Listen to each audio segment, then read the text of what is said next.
오늘 우리에게 주시는 하나님의 말씀은 누가복음 1장 26절에서 38절까지 말씀입니다.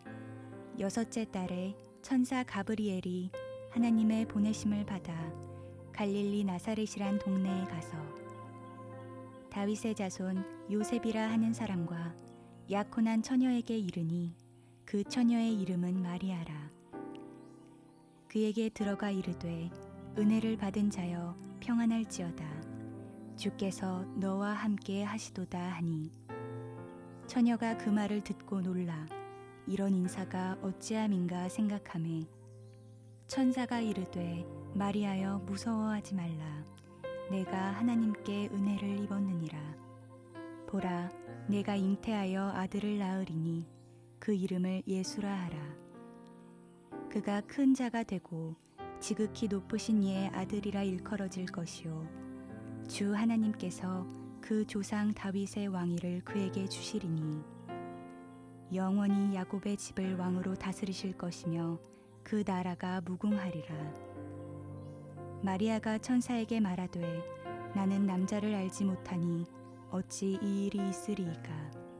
천사가 대답하여 이르되 성령이 내게 임하시고 지극히 높으신 이의 능력이 너를 덮으시리니 이러므로 나실 바 거룩한 이는 하나님의 아들이라 일컬어지리라. 보라, 내 친족 엘리사벳도 늙어서 아들을 배었느니라. 본래 임신하지 못한다고 알려진 이가 이미 6달이 되었나니 대저 하나님의 모든 말씀은 능하지 못하심이 없느니라. 마리아가 이르되 주의 여종이오니 말씀대로 내게 이루어지이다 하매 천사가 떠나가니라. 아멘.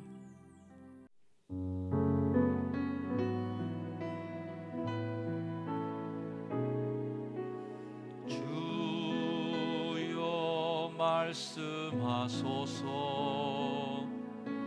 종이 듣겠나이다. 내 귀를 열어주소서.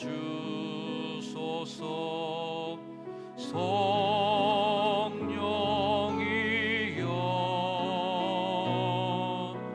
주여 말씀하소서. 종이 듣겠나이다. 내 마음을 열어주소서. 성령이여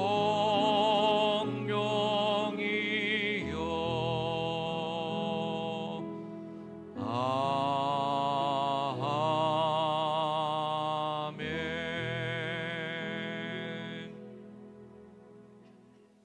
할렐루야. 대강절 네 번째 주일을 맞는 우리 성도들에게 오늘 꽉 차 있는 초처럼 여러분의 삶에 다가오시는 예수 그리스도의 은혜가 더 풍성하시기를 주의 이름으로 축원을 드립니다. 오늘은 반짝이는 그 성탄절, 뭔가 좀 예쁜 선물, 보따리, 그리고 따뜻한 촛불, 행복함을 느끼게 만드는 성탄절이 아니라 오늘은 저는 여러분들을 좀 격렬하고 좀 치열한 성탄절의 전쟁터로 여러분을 안내하려고 합니다. 왜 성탄절을 섬뜩한 전쟁터로 비유하는 걸까요? 그것은 예수 그리스도의 탄생으로 말미암아서 이 세상의 악과의 전쟁이 본격적으로 시작된 전쟁의 시작이기 때문에 그렇습니다. 우리가 생각하는 예쁜 성탄절은 성탄절의 의미만이 아니라 충돌의 사건이죠. 엄청난 변화의 전쟁의 시작입니다. 악한 영들의 세력이 쫓겨나고 하나님의 나라가 이 땅에 건설되는, 하나님의 나라를 이 땅에 확보하는 하나님의 전쟁의 시작이죠. 말라기서 이후에 400년간 성서가 침묵하게 되는데 이 성서의 침묵을 깨고 천사 가브리엘이 나사렛에 있는 한 여인에게 찾아가서 뭔가 지시를 하는 것부터 시작해서 구약 시대로 이후로 끝난 400년의 성서의 암흑기가 끝납니다. 뭔가 깨어나는 거죠. 땅의 권세 잡은 자 로마가 천하를 호령하고 있고 그 세력이 가장 창대해져갈 그 무렵 천사장 가브리엘이 하나님의 위대한 비밀 작전, 구원 계획을 갖고 이 땅에 온 거예요. 새롭게 펼칠 인류 구원의 작전을 위해서 처음 찾아간 사람은 사실 스가랴였습니다. 스가랴였습니다. 그 스가랴라는 사람은요, 엘리사벳이라는 그 아내가 있는데 이 가정에 아이가 6개월 전에 수태가 됩니다. 그러나 그것은 예수 그리스도가 이 땅에 임하시는 본격 작전의 서막에 불과한 거예요. 드디어 본 작전을 펼칠 계획을 가지고 나사렛에 있는 한 여인 마리아를 찾아가는데 오늘 우리가 읽은 성경 말씀이 그 내용입니다. 가브리엘은 마리아에게 이 영적 전쟁의 대장 노릇을 할 그 위대한 인도자가 당신에게서 태어날 것이다 라고 예고합니다. 저는 오늘 이 본문 말씀을 좀 묵상하면서 굉장히 좀 무게감을 좀 느꼈어요. 사실은 이 장면은 그냥 우리가 성탄절 때 애들 뭐 꼭 연극할 때마다 인형 하나 안고 아기 잘도 잔다, 아기 잘도 잔다 이렇게 그 예수 그리스도의 어머니가 마리아가 이렇게 아기를 안고 평화로운 마국간에서 아주 하늘의 별이 빛나고 목동들이 찾아와서 이렇게 절하는 그런 예쁜 성탄절의 의미가 아닌 거죠. 정말 이 마리아에 순종하는 그 장면이야말로 우리가 이 시대에 본받아야 될 성탄의 정신이 아닌가 이런 생각도 하면서 마리아가 맛보았을, 마리아가 느꼈을 치열한 그 고민들을 여러분과 함께 오늘 좀 나눠보려고 하는 겁니다. 자, 이 마리아의 신앙은 어떤 것이었을까? 저와 함께 2000년 전에 그 나사렛 마을로 한번 같이 가보십시다고요. 자, 이 하나님 나라에 가면은요, 저는 마리아에게 한번 질문해 보고 싶어요. 아니, 마리아님, 정말 그때 천사가 와서 당신한테 당신 아기 낳을 거라고 이렇게 얘기했을 때 그게 무슨 말인지는 알고 예스 이렇게 대답했는가 한번 좀 물어보고 싶어요. 도대체 그 말이 무슨 의미를 갖고 있는데 그 뜻대로 되기를 원합니다 이렇게 그냥 쉽게 얘기해 버렸을까?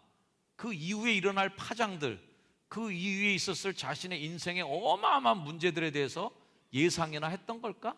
하는 생각을 한번 궁금합니다. 물어보고 싶은 마음이 있어요. 율법의 의리의식이 아주 강했던 그 당시 시대의 분위기 속에서 마리아가 오케이, 뭐 애 낳지 뭐 라고 하는 그 내용이 무슨 의미인지를 안다면 우리는 아마 더 긴장한 마음으로 이 성경 말씀을 읽을 수밖에 없을 것입니다.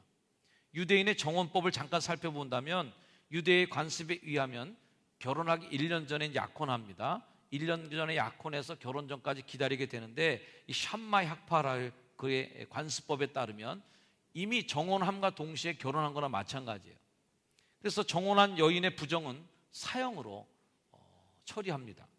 혼전 성관계는 물론 용납되지 않았고요. 심지어는 정혼한 기간 내에 신랑이 혹시나 1년 되기도 전에 죽어버린 일이 생기면 그 여인은 과부로 평생을 지내야 되는 거예요. 결혼으로 간주한 거죠.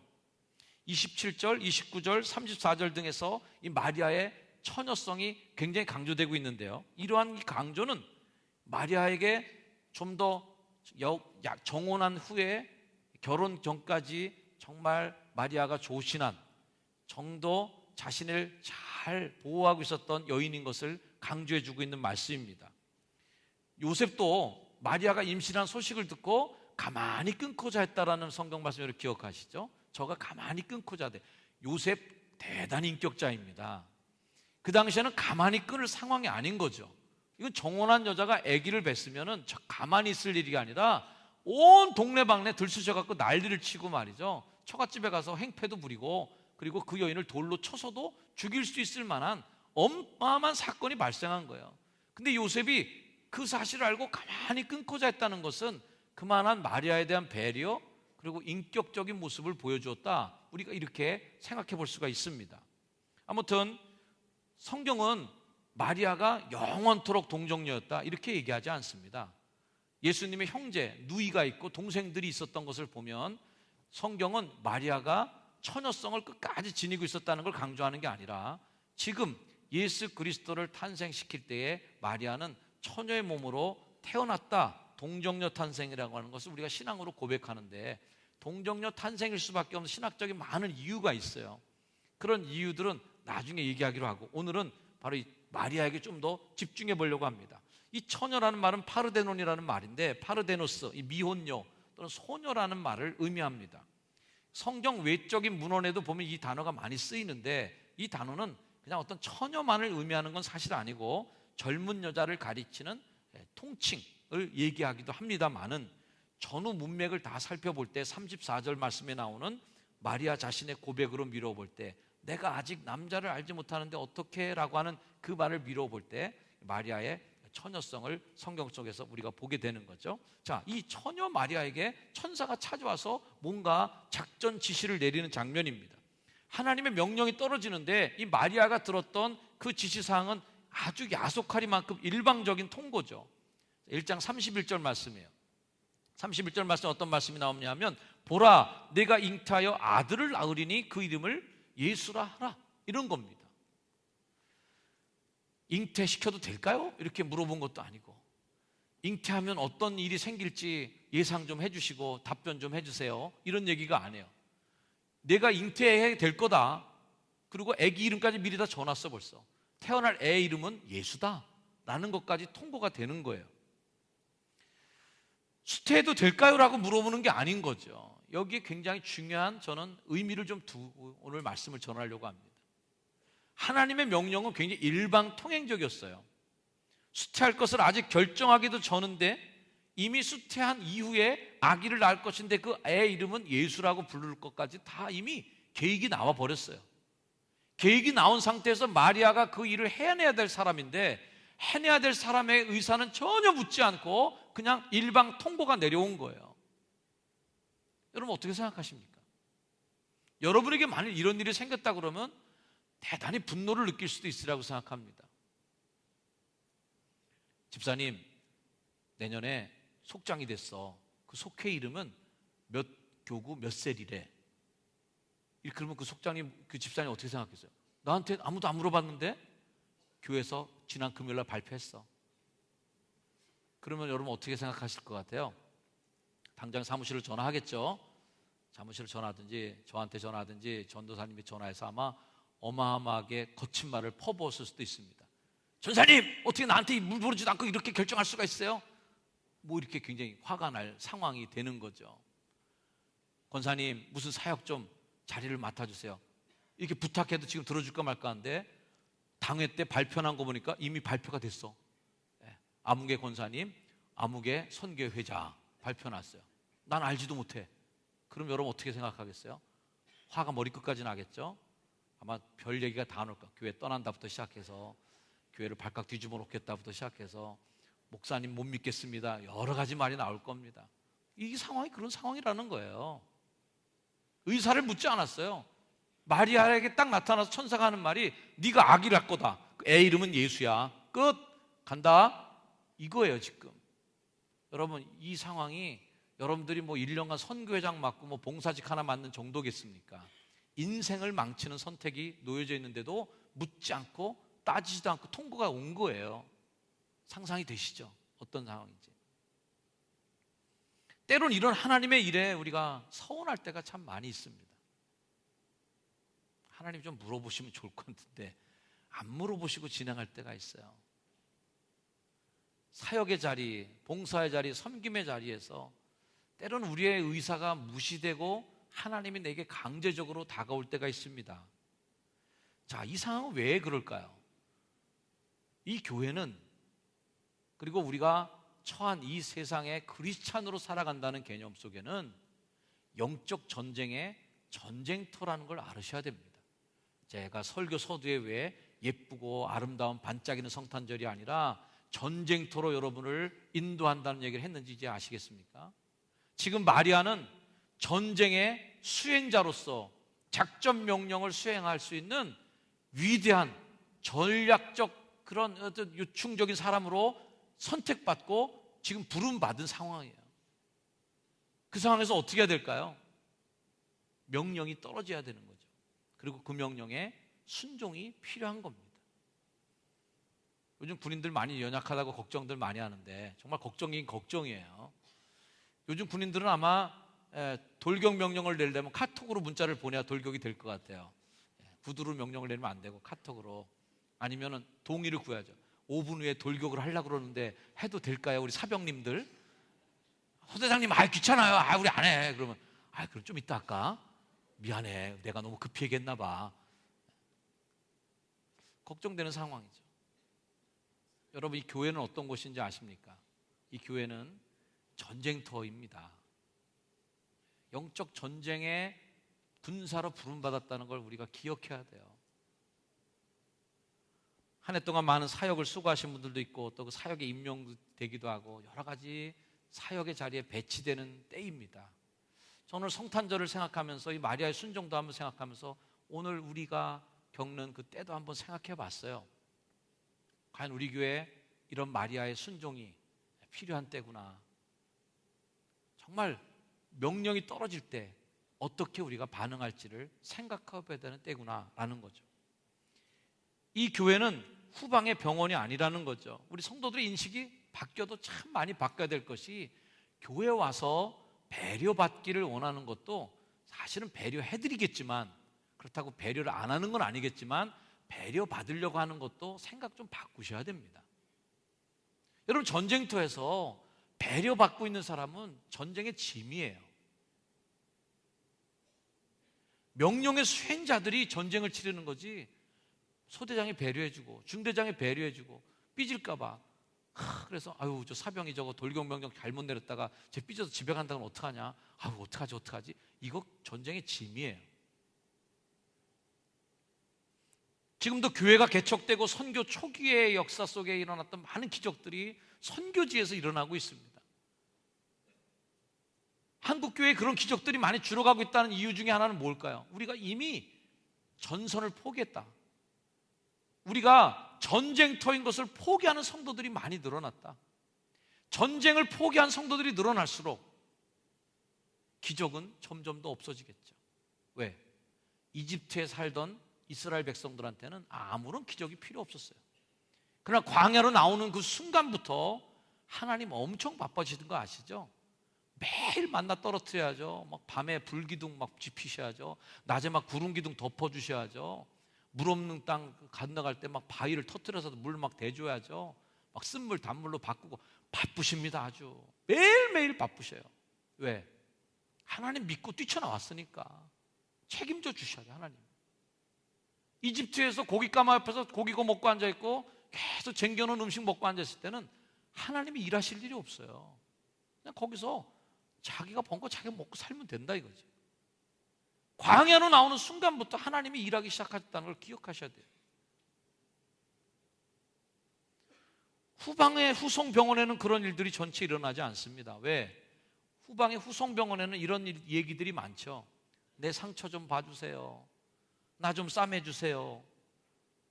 나 좀 여기 아파요. 나 좀 여기 좀 만져주세요. 이런 사람들이 가득 차 있는 곳에는 작전이 거기서 일어날 수가 없어요. 전쟁이 일어날 수가 없다. 보살필 사람들만 늘어나는 거죠.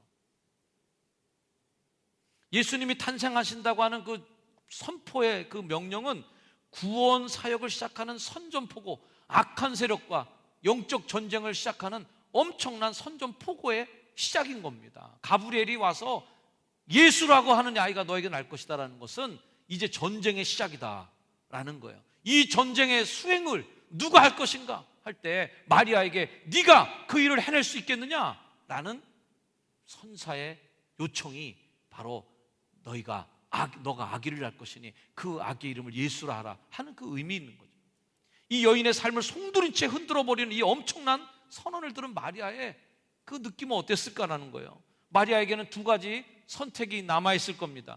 순종할 것인가 거역할 것인가. 이 명령은 곧 이 명령을 거부해서 나사렛에서 평범한 그냥 어린 소녀로 남아있을 것인가, 평범한 아낙네로 살아갈 것인가, 아니면 순종하여서 인류 구원의 완성을 위한 예수 그리스도를, 메시아를 낳을 것인가에 대한 선택의 문제인 거예요. 천사를 만난 마리아의 반응이 세 가지로 나뉘는데, 첫째는 아주 의아함입니다. 나한테 왜 이런 일이 일어났습니까? 라고 하는 의아함이고, 두 번째는 당혹감이에요. 내가 남자를 알지 못하는데 어떻게 그렇게 되죠? 세 번째는 어떤 거예요? 받아들임입니다. 주의 여정이 오니 주의 뜻대로 되기를 원합니다 라는 3단계의 거침은 이런 과정이 있어요. 자, 이 받아들임에 대해서 저는 여러분과 좀 더 강조해서 생각해 보고 싶은 거예요. 마리아가 어떻게 그 놀라운 명령을, 그 놀라운 작전 계획을, 내 인생을 완전히 걸어야 되는 그 순간에 나를 걸 수 있었겠는가? 이유가 뭘까요? 저는 그 여종이라는 표현에서 그 이유를 찾는 거예요. 여종. 마리아가 이르되 38절 주의 여종이오니 말씀대로 내게 이루어지이다 하매 천사가 떠나가니라. 자, 옛날 개역 한글판에는 이 여종이라는 표현을 좀 더 과격하게 해석해 놨었어요. 번역해 놨어요. 그때 이렇게 번역했습니다. 마리아가 가로되 주의 계집종이오니 말씀대로 내게 이루어지이다 하매 천사가 떠나가니라. 계집이라는 말이 좀 여성분들에게 쓰면 기분 나쁘시죠? 기분 나쁜 말이에요. 근데 뭐 이 한자로 여자를 쓸 때도 무슨 여자예요? 계집녀예요. 그러니까 계집이라는 표현이 그 당시에 옛날에만 해도 그렇게 크게 뭐 천박한 표현이 아니라 아마 그냥 보통적으로 쓰던 표현인데, 이제 고상한 단어들이 많이 나오고 뭐 여사님부터 시작해서 뭐 이런 것들이 많이 등장하면서 계집이라는 말, 순 한국말 자체가 조금은 천한 말로 좀 이렇게 돼버려서 한글을 다시 번역하는 새로운 성경 번역할 때도 계집이라는 말을 빼버리고 주의 여종이오니 이렇게 바꿉니다. 아무튼 뭐 계집과 이 차이가 중요한 게 아니라 더 중요한 단어는 종이에요. 종. 자, 마리아는 자신을 뭘로 생각했냐면, 따라합시다. 마리아는 자신을 종으로 생각했다. 자기를 종으로 자기 정체성을 딱 알고 있는 거예요. 그러니까 종이니까 어떻게 해야 돼요? 주의 여종이오니 말씀대로 이루어지이다. 왜? 종은 주인이 말씀하면 그냥 하는 사람이니까 이 개념이 딱 있는 거예요. 이 여종을 뜻하는 헬라어 둘레라는 말은 노예를 뜻하는 둘로스의 단수 여성형인데, 영어로 얘기하면 servant, 그냥 노예예요. 노예, 종이에요. 종이기 때문에, 계집종이기 때문에 그런 고백을 마리아가 갖고 있었기 때문에 자신에게 내려온 그 어마어마한 명령 앞에 그냥 순종해 버린 거예요. 거부할 수 없는 하나님의 요청 앞에 그냥 주의 종이오니, 종인데 제가 무슨 말 하겠어요? 그냥 주의 뜻대로 되기를 원합니다. 이렇게 대답한 것입니다. 앞서서 천사 가브리엘이 아기를 낳을 수 없는 상황에 놓여져 있는 스가랴를 찾아간 적이 있습니다. 즉 이 세례 요한인데요, 세례 요한은 6개월 전에 잉태가 됩니다. 근데 이 아버지가 그 말을 믿질 않아요. 그래갖고 6개월간을 벙어리로 살게 됩니다. 그리고 아기가 나와서야 드디어 입이 열려진 거예요. 그 집은 믿지 않았어요. 근데 마리아는 그게 믿어진 거예요. 그리고 믿어지고 순종이 된 거예요. 마리아의 모습을 보세요. 나는 사내를 알지 못하니 어찌 이 일이 있으리까? 영어로 번역하면 since I am a virgin, 나는 아직도, 그때부터 지금까지 나는 아직도 처녀인데 어떻게 내게 그런 일이 있어요? 이렇게 물어봅니다. 자, 이게 굉장히 또 중요한 얘기예요. 왜 나한테 그런 일이 일어납니까? 라고 이유를 따지지 않고, 내가 아직 남자를 알지 못하고 있는데 나는 아직도 처녀인데 어떻게 당신이 말한 일이 내게 이루어지게 될까요? 자, 다시 풀어서 얘기하면, 내가 왜 그걸 해야 돼? 내가 왜 그걸 해야 돼? 나 아직 처녀인데, 이 뉘앙스가 아니라, 난 아직 남자도 알지 못하는데 천사님이 말하는 게 이루어지려면 어떻게 해야 되는 거예요? 이런 뉘앙스죠. 이런 뉘앙스. 아예 수태 소식을 믿지 않았던 사가랴와는 달리 마리아는 그 표적을 보기도 전에 그것이 내게 이루어질 것이 확신하고, 어떻게 하면 그걸 잘할 수 있겠느냐고, 어떻게 하면 그 일이 내게 이루어질 수 있겠냐고 방법에 대해서 물어보는 거예요. 불신앙이 아니라, 명령 자체에 대한 거부가 아니라 그 명령을 수행을 어떻게 하면 잘할 수 있는가에 대한 물어보는 거죠. 사랑하는 성도 여러분, 하나님께서 우리에게 주시는 명령과 부탁에 대해서 왜라고 질문하지 않기를 주의 이름으로 축원합니다. 봉사 좀 해주세요. 목사님, 내가 왜 그걸 해야 돼요? 저 집사도 많은데 왜 내가 그걸 해야 돼요? 나같이 바쁜 사람이 왜 내가 그걸, 왜? 이게 아닌 거예요. 목사님, 어떻게 하면 그 일을 잘할 수 있어요? 이거죠. 이 마리아의 질문이죠. 왜 처녀인 나한테 그런 일이 있습니까? 말도 안 돼, 이게 아니라, 남자도 알지 못한 내가 어떻게 하면 그걸 할 수 있어요? 방법론을 물어보는 거예요. 이것이 종의 자세이고 마리아가 마리아가 될 수 있는 위대한 힘인 겁니다. 그때 가브리엘의 입을 통해 주인의 힘찬 말씀이 들려옵니다. 이 말씀이 마리아를 사로잡는 말씀이 돼요. 37절, 대저 하나님의 모든 말씀은 능하지 못하심이 없느니라. 어떻게 그 일을 합니까? 그럴 때 하나님의 말씀은 능하지 못함이 없어. 될 거야 라고 딱 얘기하는 거예요. 믿어, 기다리고 있어. 든든한 약속, 하나님은 불가능한 일이 없으시다 라는 거죠. 이 일을 경험한 후에 그 친척 엘리사벳을 찾아갑니다. 마리아의 선택을 힘있게 지탱해주는 엘리사벳의 충고를 듣게 됩니다. 1장 45절 말씀에 이런 얘기예요. 엘리사벳이 마리아에게 믿은 여자에게 복이 있도다. 주께서 그에게 하신 말씀이 반드시 이루리라. 믿은 여자에게 복이 있다. 뭘 믿었어요? 하나님의 말씀이 능하지 못함이 없다라는 말을 믿은 거예요. 그래서 자신의 삶 속에 그런 일이 일어날 것에 대해서 믿어버린 거예요. 그 믿음이 이 여인에게 복되다고 하신 축복이 된 것입니다. 자칫하면 마리아는 한 여인으로서 불륜의 여인으로, 간음녀로, 음탕한 여자로 돌에 맞아 죽을 수도 있는 여인이었어요. 하지만 자신에게 주어진 사명을 주의 종이오니, 주의 여정이오니 라고 하는 수용의 자세로 받아들이면서 순종함으로 그는 예수 그리스도를 낳는 어머니가 되었습니다. 사랑하는 성도 여러분, 저는 이 연말의 끄트머리에 서서 우리 교회가 많은 사역의 자리를 세우고 또 임명하는 그런 즈음에 우리가 놓여져 있습니다. 이 시대 속에서 정말 마리아의 그 종, 마리아라고 하는 그 한 사람을 하나님이 찾으시는 것을 저도 기다리면서 여러분들에게 그 사람이 만나지길 원하고 우리 교회도 어떤 마리아가 있는지를 찾고 싶은 거예요. 나를 종으로 고백하는 그 한 사람의 마리아 말이죠. 왜 내게 그런 일이 일어나야 되는가라고 왜라고 질문하기보다는 어떻게 하면 잘할 수 있는가, 이렇게 질문해 줄 수 있는 사람이 필요한 거죠. 순종한 사람에게 하나님은 복 있는 여자라고 명령해 주시고 축복해 주신 것처럼 그렇게 순종한 사람에게 하나님이 지금도 복되다고 하시지 않겠습니까? 따라합시다. 마리아의 순종을 내게도 주옵소서. 그래서 우리 교회에 왜라는 질문을 많이 하는 분이 없길 바라요. 왜 나만 그거 합니까? 목사님 왜 나한테 그런 일 시키셨어요? 그게 아니라 주어진 일에 대해서 하나님께 기도하에 무릎을 꿇으면서 하나님, 내가 이 일을 맡게 됐는데 어떻게 하면 더 잘할 수 있을까요? 어떻게 하면 이 일을 내가 완성시킬 수 있을까요? 어떻게 하면 이 일 속에 하나님의 영광이 드러나도록 잘 내가 해낼 수 있을까요? 그리고 하나님의 말씀은 능하지 못함이 없느라는 말을 믿고 내게 그렇게 임무를 주실 때는 하나님이 어떤 역사와 기적을 일으켜서라도 반드시 그 일을 수행하실 수 있도록 내게 역사하시는 것을 믿으시기를 주의 이름으로 축원합니다. 이 말씀을 준비하면서 제게도 던져지는 질문이 있었어요. 종인가? 이런 질문. 내가 종인가? 옆에 분에게 한번 물어보세요.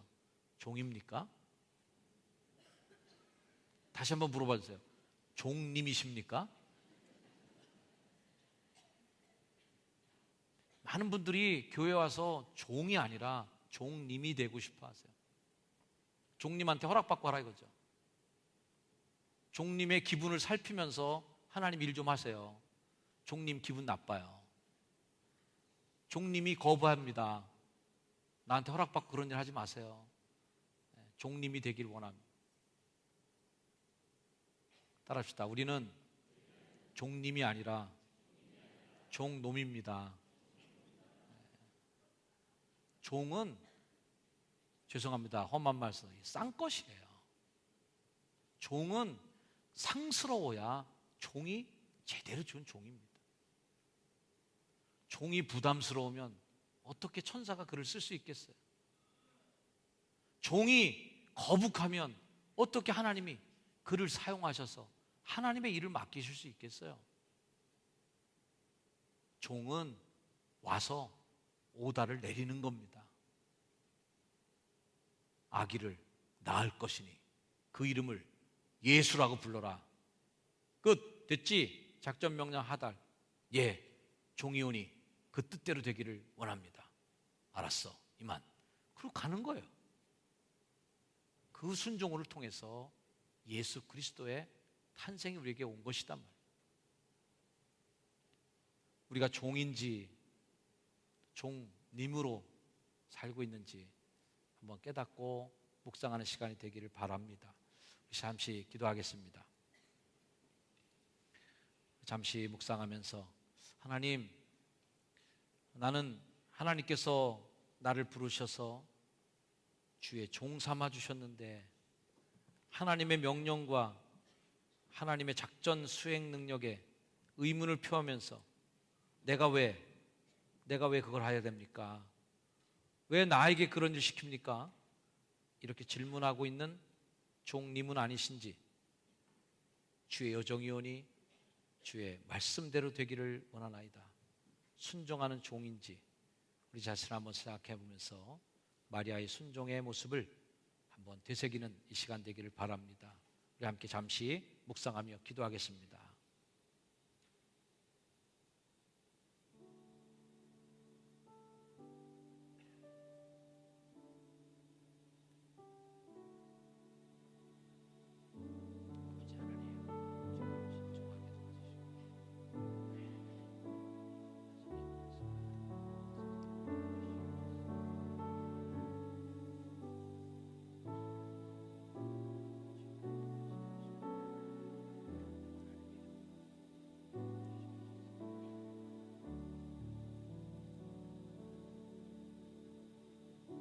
하나님, 우리가 그동안 주님 앞에 순종한다고 했지만 마리아처럼 자신의 인생을 건 순종함이 우리에게 있었는지요?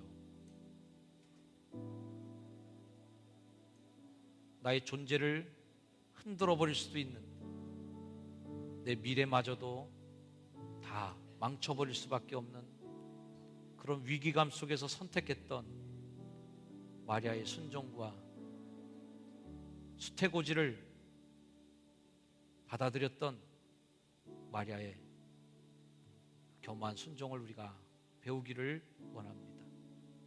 한 여인의 순종함으로 이 땅에 오실 예수 그리스도가 그 여인의 속에서 탄생하고 나왔던 것처럼 한 시대를 만들어가는 위대한 교회를 탄생시키는 힘은 바로 나 하나의 순종에 달려있음을 기억하게 하시고, 주의 종이오니 말씀하옵소서, 주의 뜻대로 되기를 원하나이다.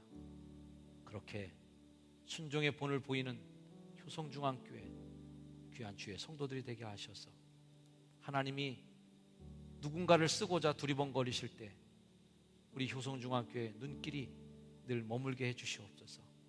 우리 효성중앙교회는 하나님이 막 부리기 좋은 교회가 되게 하옵소서. 하나님이 함부로 명령해도 그 일을 다 수행해내는 종교회 되게 주시옵소서. 거들먹거리는 교회 되지 않게 하시고, 하나님이 우리에게 주신 사명 앞에 왜? 라고 질문하지 아니하고 어떻게? 라고 하나님께 되묻을 수 있는 순종의 교회가 되게 해주시고, 그런 성도들이 넘치는 교회가 되게 하시고, 그런 순종의 전통함이 우리 교회를 면면히 세워가고 흘러내려가는 그런 전통의 교회가 되게 해 주시옵소서. 우리 주 예수 그리스도의 이름으로 간절히 기도하옵나이다.